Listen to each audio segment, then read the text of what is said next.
at first, goosebumps talaga. Tapos, as lumalapit ako ng paunti-unti, nag-i-start na ako mag-pray nung mga kailangan, yung mga talagang reason kung ba't ako nandito.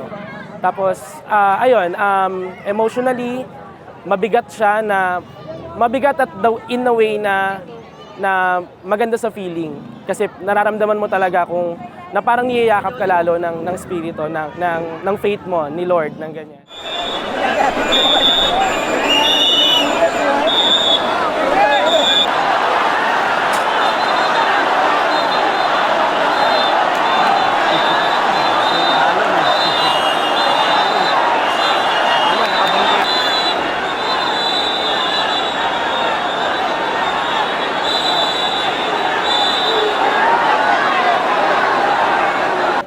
Kasi nakikita naman po namin yung will na binibigay niya eh.